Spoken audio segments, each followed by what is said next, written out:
দেখেছেন তো আপনারা 42তম, কিন্তু চিত্র দেখে মনে হয় এখানে ওয়াজ মনে হয় আজকে এই প্রথম বছর শুরু হয়েছে। 42 বছর ওয়াজ মাহফিলের আয়োজন করে কি করলেন আপনারা? 4200 মানুষও তো আপনারা 42 বছরে সংগ্রহ করতে পারলেন না। এটা অত্যন্ত আফসোসের বিষয়। কি করেছেন আপনারা 42 বছর? আপনারা কি আদৌ ওয়াজ মাহফিলের আয়োজন করেছেন, নাকি টাকা পয়সা কালেকশনের জন্যই এই নিয়তেই মাহফিল করিয়েছেন? এটা আল্লাহ তাআলা ভালো জানেন। যদি মানুষের হেদায়েতের জন্য আয়োজন করে থাকতেন তাহলে আমার মনে হয় না এই অবস্থা হতো। তো কমিটির ভাইরা কি আসলে ঠাট্টা করলেন না কি করলেন আল্লাহু আলাম। যদি ঠাট্টা করে থাকেন আল্লাহ তাআলা আপনাদেরকে হেদায়েত দান করুন।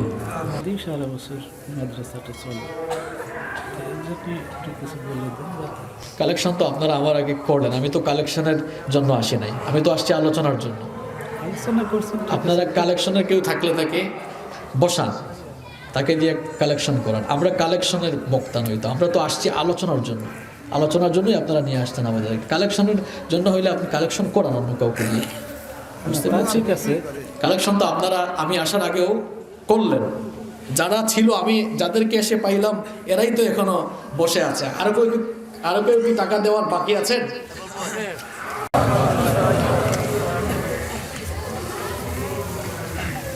ইন্নাল হামদালিল্লাহ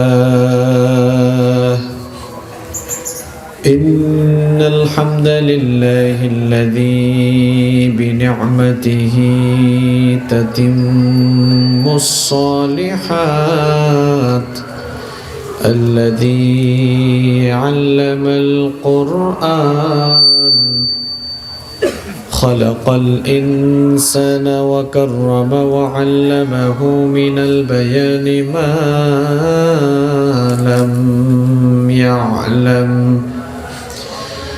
فسبحان الذي لا يحصى امتنانه باللسان ولا بالقلم نستغفره ونتوب إليه ونشهد أن لا إله إلا الله وحده لا شريك له ونشهد أن سيدنا وسندنا وحبيبنا وطبيبنا وطبيب أرواحنا محمدا عبد الله ورسوله أرسله بالحق بشيرا ونذيرا وداعيا إلى الله بإذنه وسراجا وقمرا منيرا أما بعد فقد قال الله تعالى في كلامه المجيد وفي فرقانه الحميد أعوذ بالله من الشيطان الرجيم بسم الله الرحمن الرحيم إن الله وملائكته يصلون على النبي يا أيها الذين آمنوا صلوا عليه وسلموا تسليما সবাই দুরূদ ইব্রাহিম পড়ে। اللهم صل على محمد وعلى آل محمد كما صليت على إبراهيم وعلى آل إبراهيم إنك حميد مجيد اللهم بارك على محمد وعلى آل محمد كما باركت على إبراهيم وعلى آل إبراهيم إنك حميد مجيد ربي زدني علما ربي زدني علما رب اشرح لي صدري ويسر لي أمري واحلل عقدة من لساني يفقه قولي سبحانك لا علم لنا إلا ما علمتنا إنك أنت العليم الحكيم صدق الله العظيم আল্লাহ আমার রব এই রবি আমার সব আল্লাহ আমার রব এই রবি আমার সব। এই তোমার সমস্যা কি মাইকম্যান? ফাইজলামি করো।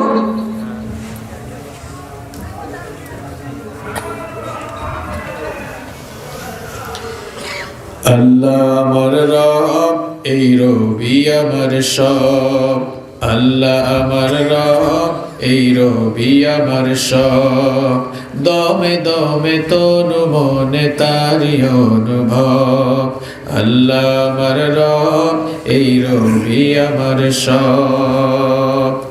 তোমার দুনিয়াতে আমি যেদিকে তাকাই অথই মোহাব্বতে ডুবে আছে সবাই পাক পাখালির গানে শুনি তসবিহ কলরব তসবিহ কলরব আল্লাহ আমার রব এই রবি আমার সব আল্লাহ আমার রব এই রবি আমার সব।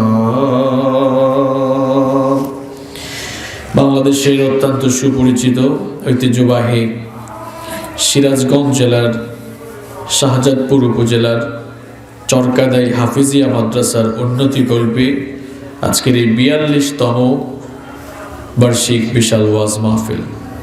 লিখেছেন তো আপনারা ৪২তম, কিন্তু চিত্র দেখে মনে হয় এখানে ওয়াজ মনে হয় আজকে এই প্রথম বছর শুরু হয়েছে। ৪২ বছর ওয়াজ মাহফিলের আয়োজন করে কি করলেন আপনারা?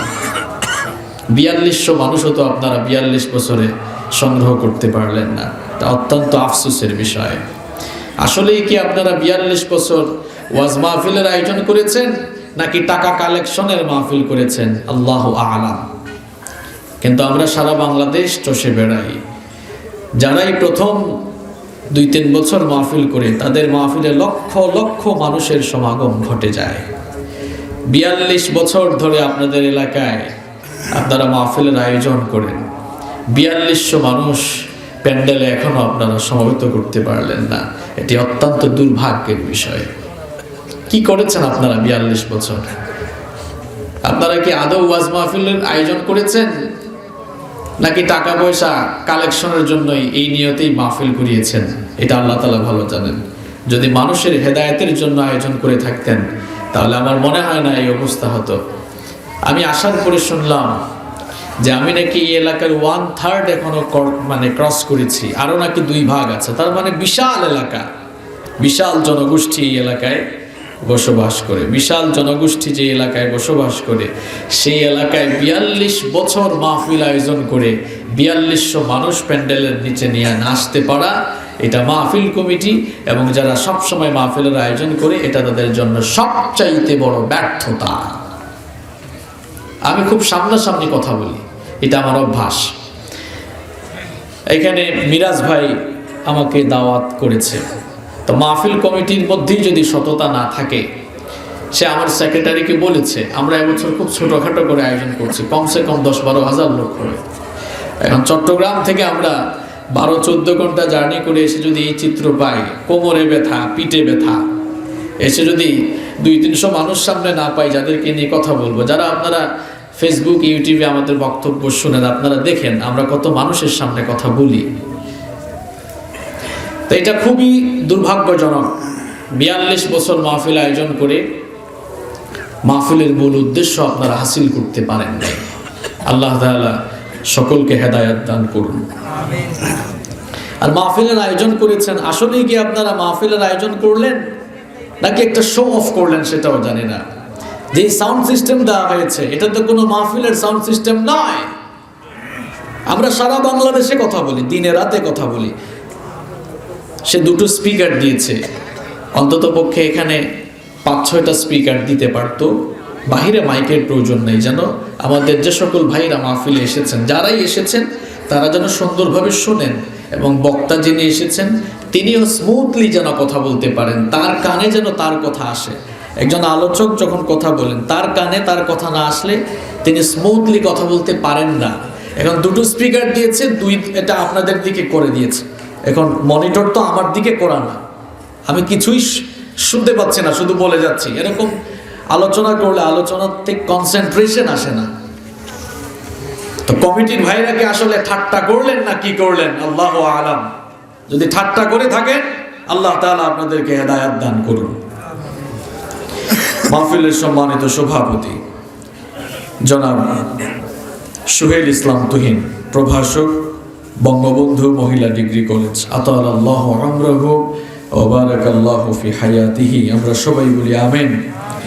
মাহফিলে প্রধান মেহমান হিসেবে রয়েছেন হাফেজ মাওলানা মোহাম্মদ রুহুল আমিন। আমার আগে অনেকেই কথা বলেছেন, যারাই কথা বলেছেন আল্লাহ তাআলা সকলের ইজ্জত এবং নেক হায়াত বাড়িয়ে দিন, আমরা বলি আমিন। সম্মানিত ভাইয়েরা, আমি অনেক জার্নি করে এসেছি। আসলে অনেক জার্নি করে আসার পরে আলোচনার পরিবেশ না পেলে এটা নিজের কাছেই খারাপ লাগে। 12-14 ঘন্টা জার্নি করে দেখেন না আপনারা কি ভাবেন? হুজুরদেরকে মেশিন ভাবেন আপনারা? যে হুজুর তো 1-1.5 ঘন্টা বক্তব্য দিয়েছে, আপনার এখানে 1 ঘন্টা বক্তব্য রাখতে গিয়ে 12-24টা ঘন্টা আমাদের চলে যায়। যদি কখনো চাকা নষ্ট হয়ে যায়, গাড়ি নষ্ট হয়ে যায়, কনকনে ঠান্ডার রাতে আমাদেরকে রাস্তায় দাঁড়িয়ে থাকতে হয়। আপনারা যারা ফেসবুক চালান, সুযোগ পাইলেই তো খালি হুজুরদের বিরুদ্ধে লেখেন, হুজুররা এইটা করলো ওইটা করলো। হুজুরদের শুধু সামনের স্ক্রিনটা দেখেন, ব্যাক স্ক্রিনটা আপনারা দেখেন না। আলেম ওলামাদেরকে নিয়ে কথা বলতে গেলে সতর্ক হয়ে কথা বলবেন। আপনি নিজে চট্টগ্রামে একবার জার্নি করে যান, যেদিন যাবেন ওই দিন আবার ফিরে আসেন, কষ্টটা বুঝতে পারবেন আপনি। আপনি যদি এই চরকাতে এলাকায় বসে থাকেন তাহলে ওই কষ্ট বুঝতে পারবেন না। আমরা আল্লাহ তাআলার শুকরিয়া আদায় করছি, যিনি আমাদেরকে অত্যন্ত দয়া এবং করুণা করে কোরআনে কারীমের আজকের এই মাহফিলে আসার জন্য সুযোগ দিয়েছেন। আমরা বলছি আলহামদুলিল্লাহ। তো জবান খুলে পড়েন আলহামদুলিল্লাহ। আমরা প্রশংসা করলাম কার? লাভ হচ্ছে কার? আমরা যদি কোনো ব্যক্তি বা কোনো বস্তুর প্রশংসা করি, যার প্রশংসা করব তার ফায়দা হবে। কিন্তু আমরা যখনই আমাদের মহান রবের শুকরিয়া আদায় করি, প্রশংসা আদায় করি, তখনই আল্লাহ তাআলা আমাদের প্রত্যেকের আমলনামাকে নেকি দিয়ে ফিল আপ করে দেন। সুবহানাল্লাহ। আমরা যেহেতু কোরআনের মাহফিলে বসেছি, অল্প কয়েক মিনিট আমরা কোরআন থেকে কথা বলবো এবং শুনবো ইনশাআল্লাহ। যে বই থেকে আমরা কথা বলবো, আলোচনা শুনবো, সে বইটির নাম হচ্ছে যাদের মুখ দিয়ে কথা বের হয় না, খরচা পাচ্ছেন নাকি আপনারা? তা কথা বল না কেন? যে বই থেকে আমরা কথা বলবো সে বইটার নাম কি? আল কোরআন। এই কিতাব নাজিল করেছেন কে? এই কিতাবের ভেতরে কোনো ভুল আছে? কোনো সন্দেহ আছে? আমি কিন্তু এইভাবে পুরো আলোচনায় কথা বলাবো, নীরবে বসে থাকার কোনো সুযোগ থাকবে না। এই কিতাবের ভেতরে কোনো ভুল আছে? থাকবেই বা কিভাবে? কারণ এই কিতাব তো নাজিল করেছেন তিনি, যিনি সকল প্রকার দোষ, ত্রুটি, দুর্বলতা এবং অক্ষমতা থেকে মুক্ত মহান যে সত্তা, তিনি কে? তিনি এই কিতাব নাজিল করেছেন এবং এই কিতাবের অথেন্টিসিটির ব্যাপারে তিনি বলছেন, যালিকাল কিতাব লা রাইবা ফিহি হুদাল লিল মুত্তাকিন। This is the book the most authentic book in this world, whereof there is no doubt about it, and it's a guidance for those who are muttaqin. এটি এমন একটি কিতাব যার মধ্যে কোনো সন্দেহ নেই, কোনো সংশয় নেই। মুত্তাকিনদের জন্য এই কিতাবকে হেদায়েতের গাইডলাইন বানিয়ে নাজিল করেছেন কে? আল্লাহ। সম্মানিত ভাইরা, আজকে 2021 সাল শুরু হয়েছে, তাই না? আপনারা জানেন তো সবাই, নতুন একটি বছর শুরু হয়েছে। একটি বছর আমাদের জীবন থেকে চলে গিয়েছে। 2020 সাল শেষ হয়েছে, 2021 সাল আজকে শুরু হলো। আপনার জীবন থেকে, আপনার হায়াত থেকে আরো একটি বছর কমে গেল। যত সময় যায় আমাদের হায়াত বাড়ে নাকি কমে? কিন্তু আমরা তো অনেক সময় বলি বয়স তো বেড়ে যাচ্ছে, বয়স তো আর কম হয় নাই। আসলে বয়স বাড়ে না, হায়াত বাড়ে না, হায়াত কি হয়? কমে। যতই সময় যাচ্ছে আমাদের হায়াত কমে যাচ্ছে, ফুরিয়ে যাচ্ছে। আমরা মৃত্যুর দিকে, কবরের দিকে ধাবমান হচ্ছে।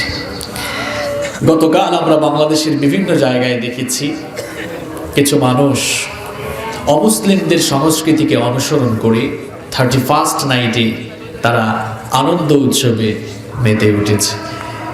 মানুষ এত বোকা হয় কিভাবে আমি বুঝি না। আপনার জীবন থেকে, আপনার হায়াত থেকে একটি বছর চলে গেল, আপনি নিজেকে নিয়ে আত্মসমালোচনা করলেন না, নিজের কর্মকাণ্ড সম্পর্কে একটু চিন্তা ভাবনা করলেন না, নিজের জীবনের ভুল ত্রুটিগুলো নিয়ে একটু চিন্তা করলেন না, নিজের জীবনকে সুন্দর করে গঠন করার কোনো ইচ্ছা পোষণ করলেন না। এটা কেমন মানুষ আপনি? আপনি তো শয়তানের কাছে খাস মুরিদ হয়ে গিয়েছেন। একটি বছর চলে গিয়েছে, আপনি 31st নাইটে 12টা 1 মিনিটে আতশবাজি ফুটাচ্ছেন, এরপরে ডিজে পার্টি করছেন, কনসার্ট করছেন। আপনার তো উচিত ছিল, একটি বছর চলে গিয়েছে, বিশেষ করে 2020 সাল, যেই সালটি গিয়েছে, এই 2020 সালে যে এখনো পর্যন্ত আল্লাহ আপনাকে সুস্থ রেখেছেন, এর চাইতে বড় নেয়ামত এই বছর আর কিছুই হতে পারে না। কারণ গোটা বিশ্বে করোনা ভাইরাস, কোভিড-19, এই প্যান্ডামিক সিচুয়েশন এমন একটি কঠিন অবস্থা গোটা পৃথিবীতে তৈরি করেছে। পৃথিবীর বিভিন্ন দেশে লাশের পাহাড় জমে গিয়েছে, পৃথিবীর বিভিন্ন দেশ এই করোনা ভাইরাসে লণ্ডভণ্ড হয়ে গিয়েছে। কিন্তু আমার দেশটাকে অন্যান্য দেশের তুলনায় অনেক ভালো রেখেছেন কি? আপনাকে এখন আল্লাহ তাআলা সুস্থ রেখেছেন, ভালো রেখেছেন। এজন্য আপনার উচিত সবার আগে কার শুকরিয়া জানানো, আর তওবা করে আপনার জীবনটা শুরু করা উচিত। কারণ গুনাহের প্রতি আমাদের আকর্ষণ আছে না নেই? গুনাহের প্রতি আমাদের আকর্ষণ রয়েছে। জীবন থেকে যে অংশগুলো চলে গেল, আমাদের জীবনের যে সময়গুলো খসে গেল, আমাদের জীবন থেকে যে সময়গুলো ফুরিয়ে গেল, এই সময়গুলোর জন্য আত্মসমালোচনা করে আল্লাহর কাছে তাওবা করে নতুন বছর শুরু করা উচিত। তাওবা এই শব্দটি কি আজকে আপনারা নতুন শুনেছেন? নতুন শুনেছেন নাকি আপনারা? শব্দটা বাংলা না আরবি? আরবি। শব্দটা হচ্ছে আরবি। এর বাংলা অর্থ কি? ভয় করা, ভীত হওয়া, সাবধান হওয়া, সতর্ক হওয়া, ফিরে আসা, প্রত্যাবর্তন করা ইত্যাদি অর্থে ব্যবহার হয়। কোরআনুল কারীমে আল্লাহ তাআলা তাওবার নামে একটি সূরা দিয়েছেন। সেই সূরাটার নাম কি বলেন তো? কে জানেন?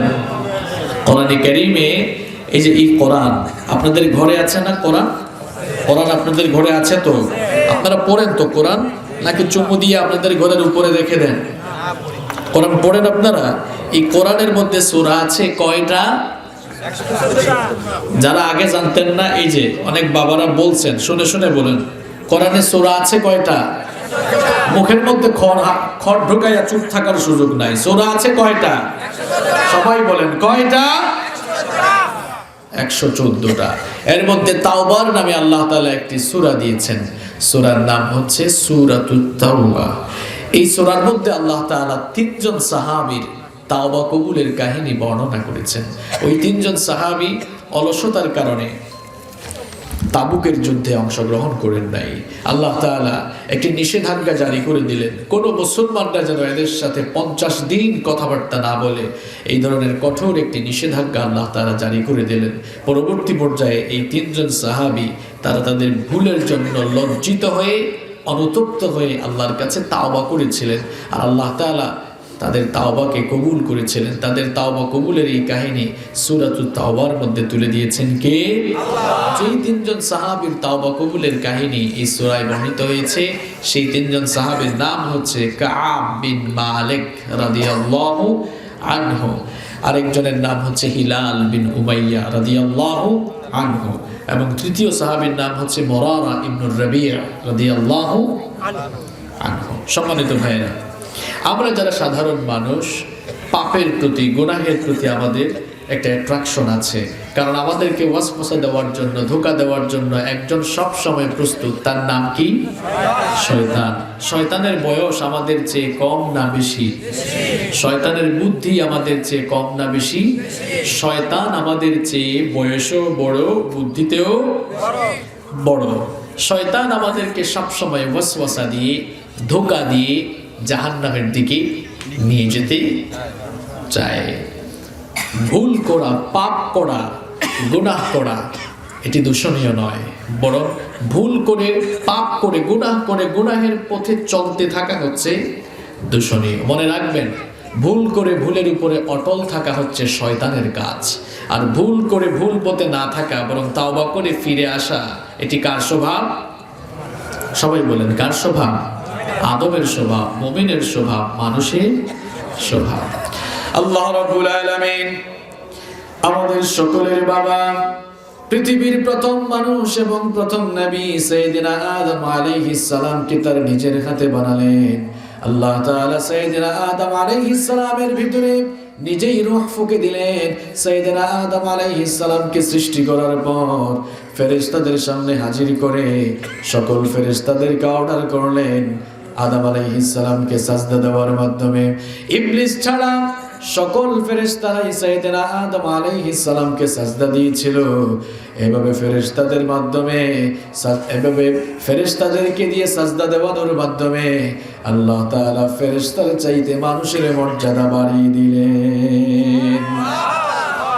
সকল ফেরেশতারাই সাইয়েদনা আদম আলাইহিস সালামকে সাজদা দিয়েছিল, ইবলিস সাইয়েদনা আদম আলাইহিস সালামকে সাজদা দেয় নাই। আল্লাহ তাআলা ইবলিসকে জিজ্ঞেস করলেন, কি ব্যাপার?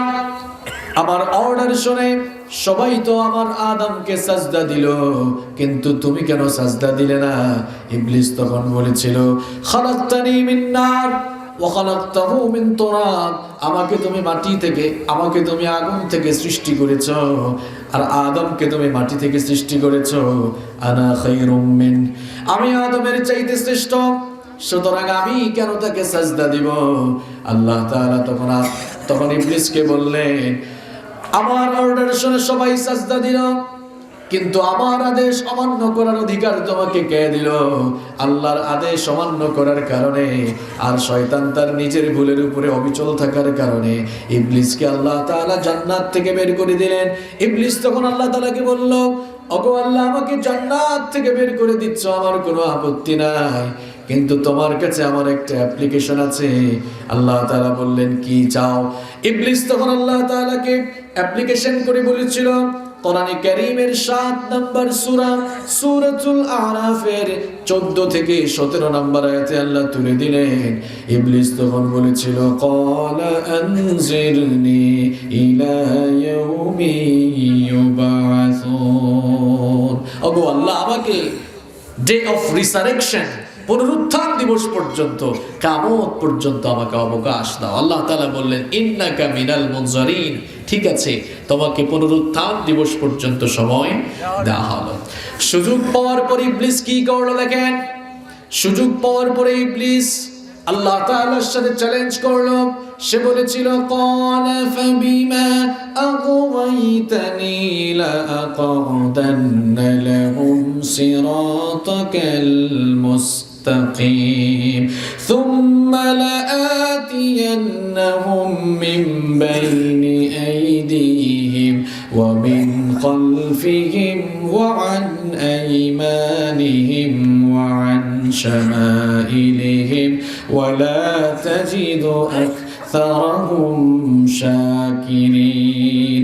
ইবলিস তখন বলেছিল, ওগো আল্লাহ, যে আদমের কারণে তুমি আমাকে জান্নাত থেকে বের করে দিয়েছো, ওই আদম এবং তার সন্তানদেরকে সোজা রাস্তায় চলতে বাধা দেওয়াই হবে আমার প্রথম এবং প্রধান কাজ। আমি তাদেরকে এমন ভাবে ধোঁকা দেব, সামনে থেকে, পেছন থেকে, ডান দিক থেকে, বাম দিক থেকে, চতুর্দিক থেকে আমি আদম এবং তার সন্তানদেরকে ধোঁকা দিয়ে দিয়ে তোমার জাহান্নামটাকে পরিপূর্ণ করে ফেলবো। আল্লাহ তাআলা বললেন, ইবলিস ভালো করে শুনে রাখ, তুই আমার বান্দাদেরকে ধোঁকা দিয়ে দিয়ে একেবারে জাহান্নামের দ্বার প্রান্তে নিয়ে যাবি।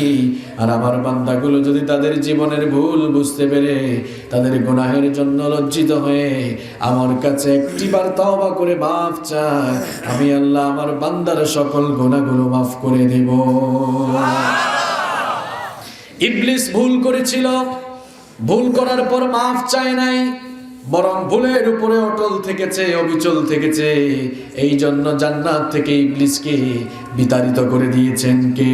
আল্লাহ। আর আমাদের বাবা সাইয়েদিনা আদম আলাইহিস সালাম, তিনিও ভুল করেছিলেন। ভুল করার পরে ভুলের উপর তিনি অটল থাকেন নাই, অবিচল থাকেন নাই। ভুল করার পরে তওবা করেছেন কার কাছে? এই জন্য তাকে মাফ করে দিয়ে তার মর্যাদা বাড়িয়ে দিয়েছেন কে? আল্লাহ তাআলা সাইয়েদিনা আদম আলাইহিস সালামকে সৃষ্টি করার পর তার থেকে তার স্ত্রী আমাদের মা হাওয়া আলাইহিস সালামকে সৃষ্টি করলেন। এরপরে বললেন, ওগো আদম, তুমি আর তোমার স্ত্রী আমার জান্নাতের ভেতরে সানন্দে বসবাস করো, কিন্তু খবরদার ওই গাছটার কাছে যাও না। শয়তান তার শয়তানি মিশন আল্লাহর সাথে চ্যালেঞ্জ করে সে তার শয়তানি মিশন সেদিন থেকেই শুরু করেছিল। আল্লাহকে চ্যালেঞ্জ দেওয়ার পর সে তার শয়তানি মিশন সেদিন থেকে শুরু করে দিয়েছিল। এই জন্য সে আমাদের বাবা আদম আলাইহিস সালাম আর আমাদের মা হাওয়া আলাইহিস সালামকে ধোঁকা দিয়ে দিয়ে, প্ররোচনা দিয়ে দিয়ে ওই নিষিদ্ধ গাছের কাছে নিয়ে গেল, এমনকি শেষ পর্যন্ত নিষিদ্ধ গাছের ফলও আস্বাদন করালো। এই অপরাধের কারণে আল্লাহ তাআলা আমাদের বাবা আদম আলাইহিস সালাম আর আমাদের মা হাওয়া আলাইহিস সালামকে জান্নাত থেকে বের করে দিলেন। জান্নাত থেকে বের হওয়ার পর আমাদের বাবা আদম আলাইহিস সালাম আর আমাদের মা হাওয়া আলাইহিস সালাম শত শত বছর আল্লাহর কাছে ক্রন্দন করে তারা তাদের ভুলের জন্য লজ্জিত হলেন, অনুতপ্ত হলেন। এরপরে আল্লাহ তাআলা তাদেরকে তওবার নিয়ম শিখালেন, আল্লাহ তাআলা তাদেরকে দোয়া শিখালেন। আল্লাহ তাআলা বললেন, পড়ো আমার কাছে, রব্বানা যালামনা আনফুসানা ওয়া ইল্লাম তাগফির লানা ওয়া তারহামনা লানাকুনান্না মিনাল খাসিরিন। কি চমৎকার দোয়া আল্লাহ শিখালেন। রব্বানা যালামনা আনফুসানা, ওগো আমাদের রব, আমরা আমাদের নিজেদের নফসের উপরে জুলুম করে ফেলেছি। ওয়া ইল্লাম তাগফির লানা ওয়া তারহামনা, যদি আমাদেরকে ক্ষমা না করো, যদি আমাদের উপরে রহম না করো, লানাকুনান্না মিনাল খাসিরিন।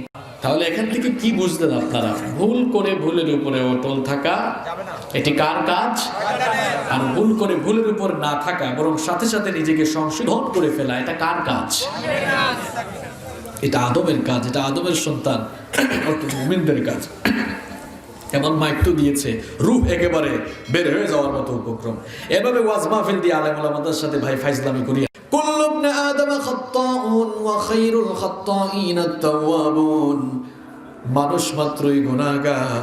আদমের সন্তানরা গুনাহ করতে পারে, কিন্তু গুনাহগার মানুষদের মধ্যে তারাই আল্লাহর কাছে শ্রেষ্ঠ, যারা গুনাহ করার পর আল্লাহর কাছে তাওবা করে ফেলে। গুনাহ করা, আপনি তো একবারও তওবা করেন না, অথচ নবীজি রেগুলার সহিহ বুখারীর বর্ণনা ৭০ বার আর মুসলিমের বর্ণনা কতবার? ১০০ বার। আপনি কয়বার করেন? সারাদিন তো খালি গান গান ফটর ফটর করেন, আপনি কয়বার তওবা করেন? আপনি আপনার জীবনকে কোন পথে নিয়ে যাচ্ছেন? আপনার গতিবিধি কোথায়? Where is your destination? আপনার গন্তব্য কোথায়? আপনি কোন দিকে পথ চলা শুরু করেছেন? সময় যখনই পান ইস্তিগফার করেন, তাওবা করেন, নিজের জীবনটাকে আল্লাহর দ্বীনের পথে পরিচালিত করেন। তাওবা কবুল হওয়ার জন্য 5টি শর্ত রয়েছে। কয়টা শর্ত রয়েছে? এই 5টি শর্ত ফিল আপ না করে সারা জীবন তাওবা করলে কোনো লাভ নাই। নাম্বার 1, 1 নাম্বার হচ্ছে আপনি যে গুনাহগার, গুনাহ করেছেন, গুনাহের জন্য লজ্জিত হওয়া। আমাদের মধ্যে তো অনেক মানুষ আছে গুনাহ করে পরে একটু লজ্জিত হয় না, স্বীকার করে না। তাওবা কবুলের 5টি শর্ত রয়েছে। 1 নাম্বার হলো স্বীকৃতি দেওয়া, আমি গুনাহগার, গুনাহ করেছি, এটা স্বীকার করা। 2 নাম্বার হচ্ছে গুনাহের জন্য লজ্জিত হওয়া, অনুতপ্ত হওয়া। 3 নাম্বার হচ্ছে গুনাহের জন্য কার কাছে মাফ চাওয়া? নাম্বার 4। 4 নাম্বার হচ্ছে এই পাপ, এই গুনাহ আপনি আর সেকেন্ড টাইম করবেন না। কার সাথে ওয়াদা করা? নাম্বার 5। 5 নাম্বার হচ্ছে বান্দার হক নষ্ট করে থাকলে বান্দার কাছেই তা মাফ চেয়ে নেওয়া। আল্লাহর হকের সাথে যে বিষয়গুলো সংশ্লিষ্ট, যেমন আপনি নামাজ ছেড়ে দিয়েছেন, যাদের উপর যাকাত ফরজ জাকাত দেন নাই, আল্লাহ তাআলার হকের সাথে সংশ্লিষ্ট যে বিষয়গুলো রয়েছে সেগুলো তো আল্লাহর কাছে মাফ চাইলে আল্লাহ চাইলে মাফ করতেও পারেন, নাও করতে পারেন, সেটা আল্লাহর ইচ্ছা। কিন্তু আপনি যে বান্দার হক নষ্ট করেছেন, আরেকজনের জায়গা জমি জোর করে দখল করছেন, আপনি ক্ষমতা থাকার কারণে লুটপাট চালিয়েছেন, দুর্নীতি করেছেন, এই যে বান্দাকে আঘাত করলেন, বান্দার হক নষ্ট করলেন, বান্দা যতক্ষণ না আপনাকে মাফ করে ততক্ষণ আল্লাহও কিন্তু আপনাকে মাফ করবে না। আমাদের দেশে এরকম বহু মানুষ আছে যে মানুষের জায়গা জমি দখল করে হজে গিয়ে আবার হাজী সাহেব হয়। এরকম মানুষ অবশ্য সিরাজগঞ্জে নাই। বান্দার হক মেরে এরপরে হজে গিয়ে যদি কেউ কাবা শরীফের ইমামের কাছেও তাওবা করে, ওই হারামখোরের তাওবা কখনোই আল্লাহ কবুল করবেন না। কারণ বান্দার হক সে মেরে খেয়েছে। যতক্ষণ না বান্দার হক আদায় করবে, বান্দার হক বান্দার কাছে ফিরিয়ে না দিবে, কিংবা বান্দার কাছ থেকে মাফ না চাইবে, ততক্ষণ পর্যন্ত ওই জালিমকেও মাফ করবেন না কে? আল্লাহ। বান্দার হক খুব সেনসিটিভ বিষয়। আপনি বান্দার হক মেরে খেলে অবস্থা খারাপ। বান্দার হক যেখানেই নষ্ট করবেন, ওই বান্দা সংশ্লিষ্ট লোকটা যদি আপনাকে ক্ষমা না করে, কিংবা তার হক যদি আপনি তার কাছে ফিরায় না দেন, তাওবা সারা জীবন করবেন, কোনো লাভ হবে না। তাওবার কিছু আলফাজ রয়েছে। আমরা মনে করি তাওবা করতে হলে হুজুরদের কাছে যেতে হবে, আর আমাদের দেশে তাওবার কত সিস্টেম, এরকম পাগড়ি ঝুলায় দেয়, দেখছেন আপনারা? এগুলো কোন জায়গায় পেয়েছেন? তাওবা কিভাবে করতে হবে এটা আমাদেরকে শিখিয়েছেন মুহাম্মদ সাল্লাল্লাহু আলাইহি ওয়াসাল্লাম। সাইয়েদনা আবু বকর রাদিয়াল্লাহু আনহু বিশ্বনবী সাল্লাল্লাহু আলাইহি ওয়াসাল্লামের কাছে এসে বললেন, আল্লিমনি দুআআন আদউ বিহি ফি সালাতি। ওগো আল্লাহর নবী, আমাকে এমন একটি দোয়া শিখান যে দোয়াটি পড়ে নামাজের ভেতরে আল্লাহর কাছে মাফ চাইবো। বিশ্বনবী সাল্লাল্লাহু আলাইহি ওয়াসাল্লাম শিখালেন। বিশ্বনবী বললেন, আবু বকর, নামাজের মধ্যে শেষ বৈঠকে পড়বা আল্লাহুম্মা ইন্নী যালামতু। পারেন আপনারা? একটু ঠোঁটটা নাড়ান না, বলেন আল্লাহুম্মা ইন্নী যালামতু নাফসি যুলমান কাসীরা ওয়া লা ইয়াগফিরুয যুনুবা ইল্লা আনত ফাগফিরলি মাগফিরাতাম মিন ইনদিকা ওয়ারহামনি ইন্নাকা আনতাল গফুরুর রহিম। কি চমৎকার দোয়া! আপনারা সব সময় নামাজে পড়েন কিন্তু অর্থ বুঝেন না। যদি অর্থ বুঝতেন, নামাজে চোখ দিয়ে দরদর করে পানি বেয়ে পড়তো। কি সুন্দর দোয়া! আল্লাহুম্মা ইন্নী যালামতু নাফসি যুলমান কাসীরা। ওগো আমার রব, আমি আমার নিজের নফসের উপরে অত্যধিক জুলুম করে ফেলেছি। ওয়ালা ইয়াগফিরুয যুনুবা ইল্লা আনত। তুমি যদি আমাকে মাফ না করো, ক্ষমা না করো, তাহলে আর কেউ আমাকে ক্ষমা করতে পারবে না।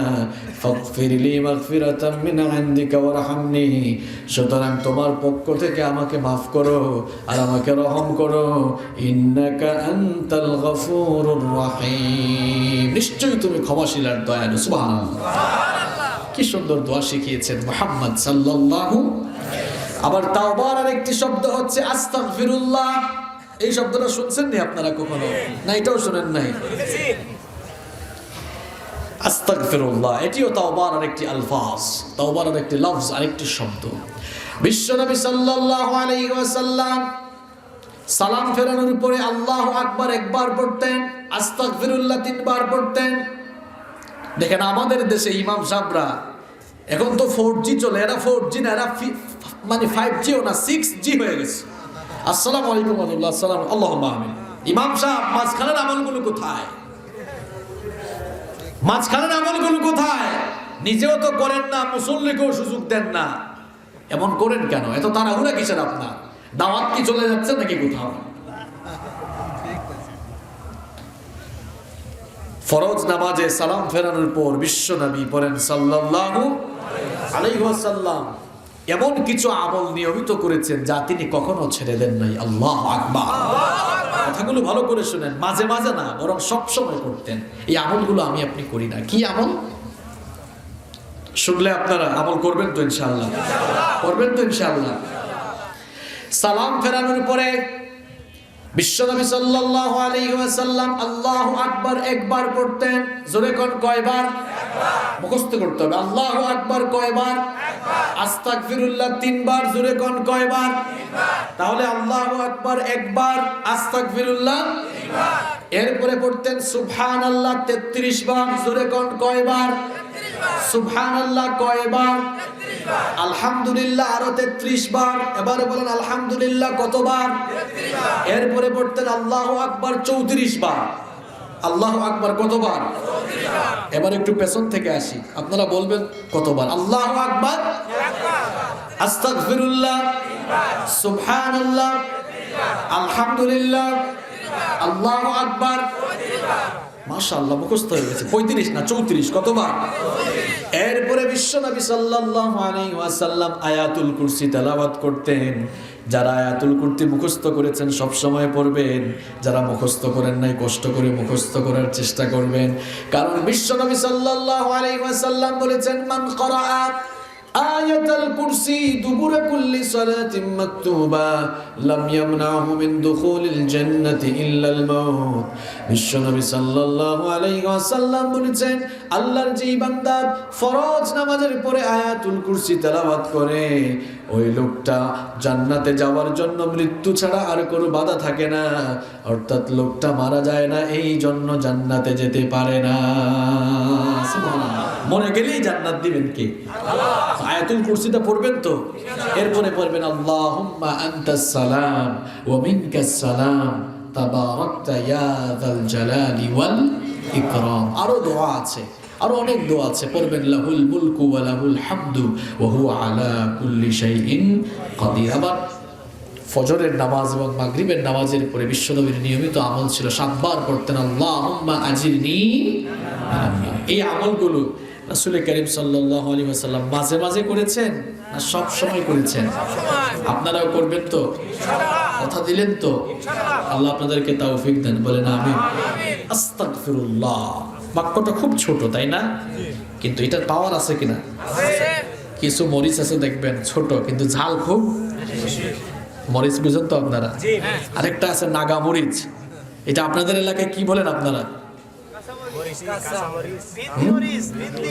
বিন্দি মরিচ। যাই হোক, আপনাদের এলাকায় এসে আপনাদের একটা ভাষা শিখলাম, বিন্দি মরিচ না?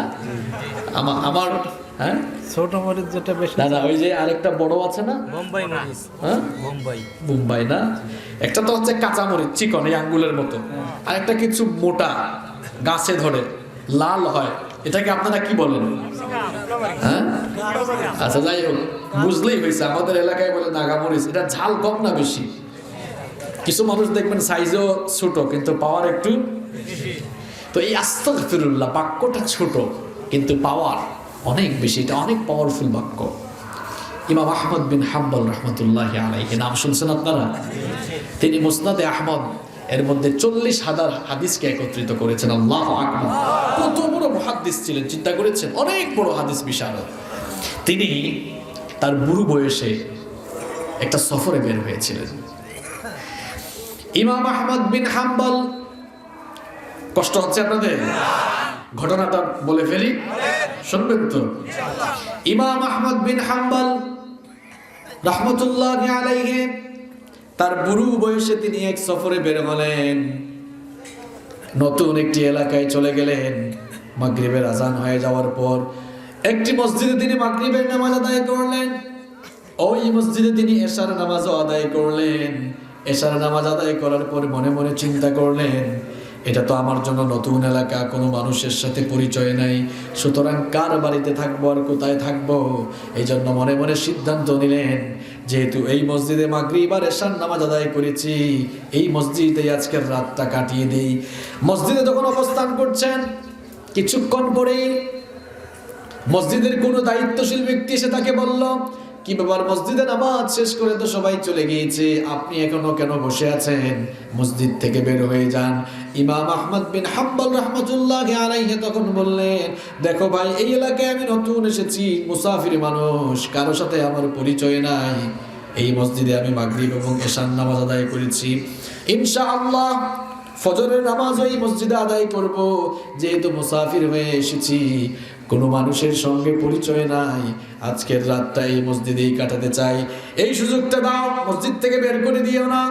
কিন্তু এরপরেও তাকে মসজিদ থেকে বের করে দেওয়া হলো। কনকনে ঠান্ডা শীতের রাত ছিল, অত্যন্ত বুড়ো মানুষ, শীতে তিনি থরথর করে কাঁপছেন। কিছু দূর যেতে না যেতেই একটি বাজার পেলেন। লক্ষ্য করে দেখলেন সেই বাজারে একজন যুবক রুটির খামির বানাচ্ছে আর তার চুলার মধ্যে রুটি গরম করছে। মনে মনে চিন্তা করলেন, কনকনে ঠান্ডার এই রাতে আমি বুড়ো মানুষ যদি ওই যুবকের দোকানে চুলার পাশে একটু অবস্থান নেই, তাহলে আগুন নির্বাহ করে কিছুটা শীত পোহানো যাবে। আপনাদের এলাকায় অনেকে আগুন ইয়ে করে না, শীত আসলে চিন্তা করলেন চুলার পাশে একটু যাই, একটু আরাম লাগবে। ওই দোকানে গিয়ে যুবককে বললেন, ওগো যুবক, আমি মুসাফির হয়ে এই এলাকায় এসেছি, কোনো মানুষের সঙ্গে পরিচয় নাই, তোমার এই দোকানে আজকের রাতে আমি চুলার পাশে কিছু সময় বসতে চাই, অনুমতি দিবা নাকি, পারমিশন দিবা নাকি? যুবক তখন বলল, কোনো অসুবিধা নেই, আপনি বসেন। ইমাম আহমদ বিন হাম্বল রাহমাতুল্লাহি আলাইহি এবার চুলার পাশে বসে আছেন। কিছুক্ষণ পর তিনি এক আজীব কারবার লক্ষ্য করলেন। লক্ষ্য করে দেখলেন ওই যুবক রুটির খামির বানায় আর পরে আস্তাগফিরুল্লাহ, রুটি বানিয়ে যখন চুলায় দেয় তখন ওপরে আস্তাগফিরুল্লাহ, চুলা থেকে যখন রুটি নামায় তখন ওপরে আস্তাগফিরুল্লাহ, কারো কাছে রুটি বিক্রি করে টাকা নিলে তখন ওপরে আস্তাগফিরুল্লাহ, টাকা ক্যাশে রাখলে তখন ওপরে আস্তাগফিরুল্লাহ। এই অবস্থা লক্ষ্য করে ইমাম আহমদ বিন হাম্বল রাহমাতুল্লাহি আলাইহি যুবকটাকে প্রশ্ন করলেন, ওগো যুবক, বুঝলাম না ব্যাপারটা, তোমার দোকানে আসার পর থেকেই লক্ষ্য করছি তুমি সব সময় আস্তাগফিরুল্লাহ জপো, সব সময় আস্তাগফিরুল্লাহর জিকির করো, কারণটা তো বুঝলাম না। ওই যুবক তখন বলল, ওগো মুসাফির, ওগো পথিক, তুমি কে? তোমাকে তো আমি চিনি না, আমার এই আমল আজকে নতুন নয়, বরং এটা হলো আমার নিত্যদিনের আমল, প্রতিদিনের আমল। আমি যেহেতু ব্যবসায়ী মানুষ, খুব একটা আমল করার সুযোগ পাই না, বেশিরভাগ সময় দোকানেই থাকি, এই জন্য আমি আমার সময়গুলোকে অযথা নষ্ট করি না, যখনই সময় পাই আস্তাগফিরুল্লাহ জপি, আস্তাগফিরুল্লাহর জিকির করি। ইমাম আহমদ বিন হাম্বল রাহমাতুল্লাহি আলাইহি তখন প্রশ্ন করলেন, এই আস্তাগফিরুল্লাহ জিকিরের কারণে তুমি কি এমন পেয়েছো? যুবক তখন বলল, আস্তাগফিরুল্লাহ জিকিরের কারণে আল্লাহ তাআলা আমাকে মুস্তাজাবুদ দাওয়া বানিয়েছেন। আমার ভাইরা, মুস্তাজাবুদ দাওয়া মানে হলো ওই লোক, যেই লোক আল্লাহর কাছে হাত তুললে আল্লাহ যার হাতকে কখনো খালি হাতে ফিরিয়ে দেন না। ইমাম আহমদ বিন হাম্বল রাহমাতুল্লাহি আলাইহি মনে মনে ভাবলেন, আমি এত বড় ইমাম, এত বড় মুহাদ্দিস, এত বড় আলেম, আমি নিজেই কোনো মুস্তাজাবুদ দাওয়া হতে পারি নাই, আর এই সামান্য রুটি বিক্রেতা যুবক, এই ছেলে বলে কি, সে নাকি মুস্তাজাবুদ দাওয়া হয়ে গিয়েছে। আল্লাহু আকবার। ইমাম আহমদ বিন হাম্বল রাহমাতুল্লাহি আলাইহি তখন বললেন, ওগো যুবক, সত্যি করে জবাব দাও, আজ পর্যন্ত যতগুলো দোয়া তুমি আল্লাহর কাছে করেছো, তোমার সবগুলো দোয়া আল্লাহ কবুল করেছেন কিনা? রুটি বিক্রেতা যুবক তখন বলল, আল্লাহর কসম করে বলছি, আজ পর্যন্ত যতগুলো দোয়া আমি আল্লাহর কাছে করেছি, আল্লাহ আমার সবগুলো দোয়াই কবুল করেছেন।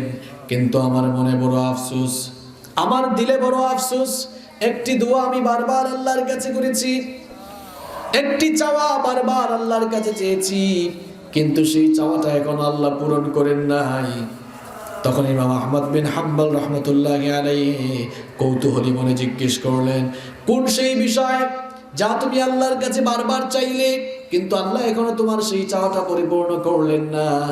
যুবক তখন বলল, আমি শুনেছি এই জামানার সবচেয়ে বড় আলেম, সবচেয়ে বড় হাদিস বিশারদের নাম ইমাম আহমদ বিন হাম্বল লোকটার নাম আমি বহু শুনেছি, লোকটাকে দেখার বড় ইচ্ছে ছিল, লোকটাকে দেখার বড় স্বাদ ছিল।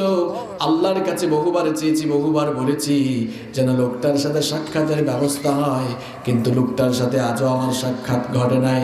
এই জন্য আমার মনে বড় আফসোস। এতবার আল্লাহর কাছে দোয়া করলাম, তাও আল্লাহ আমার এই চাওয়াটা পরিপূর্ণ করলেন না। এই কথা শুনে ইমাম আহমদ বিন হাম্বল রাহমাতুল্লাহি আলাইহি জবাব দিলেন, ওগো যুবক, আফসোস করার কোনো কারণ নাই, হতাশ হওয়ার কোনো কারণ নাই, তোমার এই চাওয়া আল্লাহ পরিপূর্ণ করেছেন। ইমাম আহমদ বিন হাম্বলকে দেখার জন্য তার বাড়ি পর্যন্ত তোমাকে যাওয়া লাগে নাই, বরং আল্লাহ তাআলা সিস্টেম করে, টেকনিক করে আহমদ বিন হাম্বলকে আজ তোমার সামনে পাঠিয়ে দিয়েছে। তাহলে আস্তাগফিরুল্লাহ বাক্যটা ছোট হলেও এটা পাওয়ার আছে না নাই? কথা কন, পাওয়ার আছে না নাই? এজন্য সময় পেলে আস্তাগফিরুল্লাহ পড়বেন তো।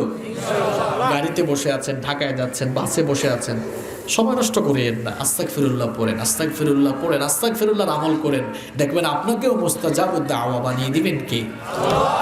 তাওবার আরেকটি শব্দ হচ্ছে আস্তাগফিরুল্লাহ আল্লাযী লা ইলাহা ইল্লা হুয়াল হাইয়ুল কাইয়্যুম ওয়া আতুবু ইলাইহি। বিশ্বনবী সাল্লাল্লাহু আলাইহি ওয়াসাল্লাম বলেছেন, এই দোয়াটি পরে আল্লাহর কাছে যারা তাওবা করে মাফ চায়, তার আমলনামায় সমুদ্রের ফেনা পরিমাণ গুনাহ থাকলে, এমনকি যুদ্ধের ময়দান থেকে পলায়ন করা কবিরা গুনাহ, এমন গুনাহ থাকলেও আল্লাহ তাকে মাফ করে দিবেন।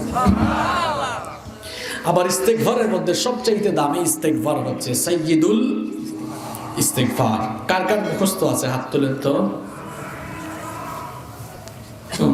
42 বছর ওয়াজের ফজিলত কি যে লোকজন এখনো সাইয়্যিদুল ইস্তেগফার শেখে না? আপনাদেরকে একটা পরামর্শ দিয়ে যাই, আগামী বছর থেকে মাহফিলের আয়োজন করবেন, ভালো ভালো উলামা নিয়ে আসবেন, যারা এসে বিষয়ভিত্তিক আলোচনা করে আপনাদেরকে কিছু শিখায়া যাবেন। তারা এসে শিখাবেন, আপনারাও যেন শিখতে পারেন। এই ধরনের জ্ঞানী গুণী আলেম ওলামা নিয়ে আসবেন, যারা এসে আপনাদেরকে মন খুলে শোনাবেন, আপনারাও শুনবেন। আপনারা কি চান যে শুধু ওয়াজ মাহফিল হোক, মানুষের উন্নতি হোক না? এটা কি আপনারা চান? এমন ওয়াজ মাহফিল দরকার যেই ওয়াজ মাহফিলে মানুষের চারিত্রিক উন্নতি হয়, মানুষের জ্ঞানগত উন্নতি সাধিত হয়, ঠিক কি না? তো সাইয়্যিদুল ইস্তেগফার যাদের মুখস্থ নাই, আপনারা তো এখন স্মার্টফোন ব্যবহার করেন, গুগলে যাবেন, গুগলে গিয়ে বাংলায় যদি লিখেন সাইয়্যিদুল ইস্তেগফার, দেখবেন চলে আসবে। এটা 1-1.5 লাইনের একটা দোয়া, এটা শিখবেন, মুখস্থ করবেন। এটা এত দামি, এত ফজিলতের একটা আমল। বিশ্বনবী সাল্লাল্লাহু আলাইহি ওয়াসাল্লাম বলেছেন, আল্লাহর কোন বান্দা, এটা বুখারীর বর্ণনা, আল্লাহর কোন বান্দা যদি রাতের বেলা ঘুমাতে যাওয়ার আগে সাইয়্যিদুল ইস্তেগফার পড়ে ঘুমাতে যায়, আর সকাল হওয়ার আগে ওই রাতে ঘুমের মধ্যে যদি সে মারা যায়, আল্লাহ পাক তাকে জান্নাত দান করে দিবে। সকালবেলা ঘুম থেকে উঠে সাইয়্যিদুল ইস্তেগফার যদি কোনো বান্দা পড়ে নেয়, ওই দিন সন্ধ্যা হওয়ার আগে সে যদি মারা যায়, তাহলে ওই লোকটাকেও আল্লাহ তাআলা জান্নাত দান করবে। তাহলে এই ফজিলতপূর্ণ দামি এই দোয়াটা মুখস্থ করার দরকার আছে না নাই বলেন তো?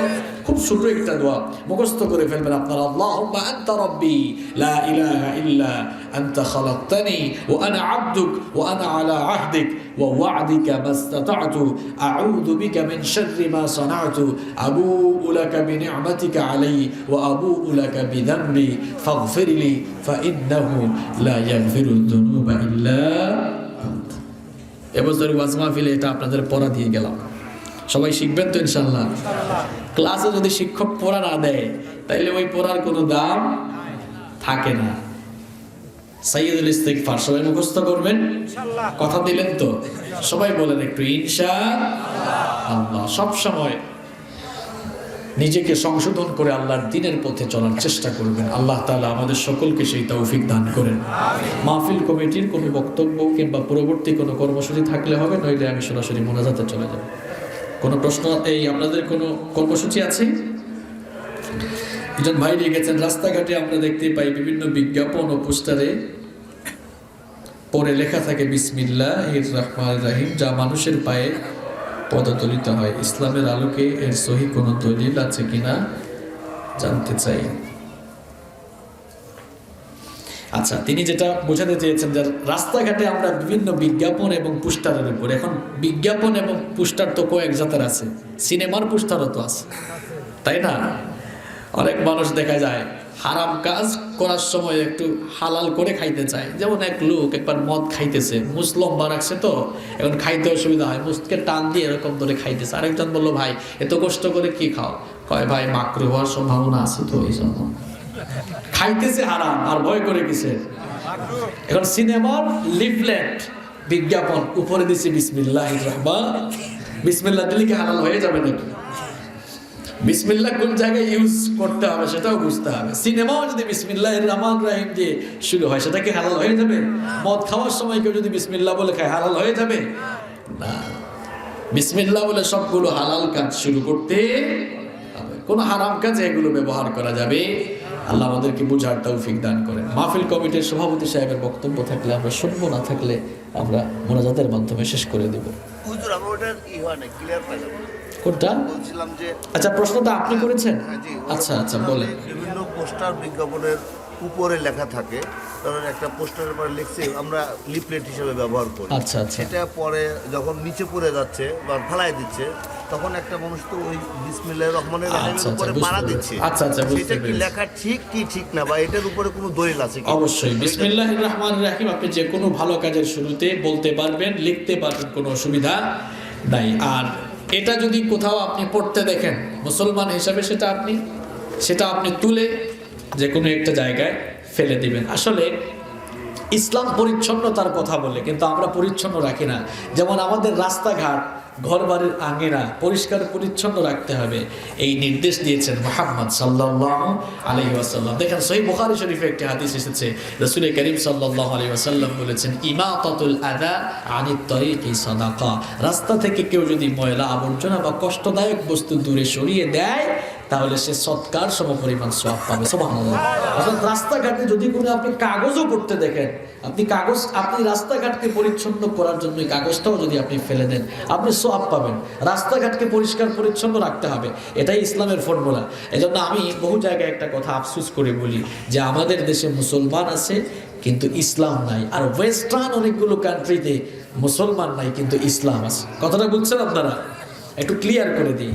অর্থাৎ আমাদের দেশে মুসলমান আছে কিন্তু ইসলামের কোনো বিধিবিধান নাই। ইসলাম বলছে আপনার রাস্তাঘাট পরিষ্কার রাখেন, ঘর বাড়ির আঙিনা পরিষ্কার রাখেন। আমাদের রাস্তাঘাটে বের হইলে ময়লা কম না বেশি? আপনি লন্ডন আমেরিকায় গিয়ে দেখেন সব অমুসলিম কিন্তু রাস্তাঘাটে কোনো ময়লা পাবেন? ওই দেশে মুসলমান নাই কিন্তু ইসলামের এই বিধান ওখানে আছে। আমার দেশে মুসলমান আছে কিন্তু ইসলামের এই বিধান নাই। এজন্য শুধু বিসমিল্লাহ পাইলেই না, বিসমিল্লাহ যুক্ত কাগজ না, রাস্তাঘাটে আমরা যে কোনো ময়লা আবর্জনা কিংবা টুকিটাকি মানে কাগজ দেখলে এটাকে আমরা পরিষ্কার করার চেষ্টা করব। আর যেখানেই কোরআনের আয়াত থাকবে, সেটাকে অবশ্যই আপনি তুলে নিয়ে এমন একটি জায়গায় ফেলবেন যেখানে কেউ পদদলিত করবে না, কারণ সেখানে নামটা রয়েছে কার। আশা করি এবার আপনি বুঝতে পেরেছেন। ঠিক আছে। আমাদের মাদ্রাসাটাতে প্রতি বছর মাহফিলের এই টাকা দিয়ে চলে সারা বছর। বুঝে নাই মানে মাহফিলের যে কালেকশন হয় এটা দিয়ে সারা বছর মাদ্রাসাটা চলে। তো এই জন্য একটু কিছু বলে দেন যাতে। কালেকশন তো আপনারা আমার আগে করলেন, আমি তো কালেকশনের জন্য আসি নাই, আমি তো আসছি আলোচনার জন্য। আলোচনা করছেন আপনারা কালেকশনের কেউ থাকলে তাকে বসান, তাকে দিয়ে কালেকশন করান। আমরা কালেকশনের বক্তা নই তো, আমরা তো আসছি আলোচনার জন্যই আপনারা নিয়ে আসতেন আমাদের। কালেকশনের জন্য হইলে আপনি কালেকশন করান অন্য কাউকে দিয়ে, বুঝতে পারছি? ঠিক আছে। কালেকশন তো আপনারা আমি আসার আগেও করলেন, যারা ছিল আমি যাদেরকে এসে পাইলাম এরাই তো এখনো বসে আছে। আরো কেউ কি টাকা দেওয়ার বাকি আছেন?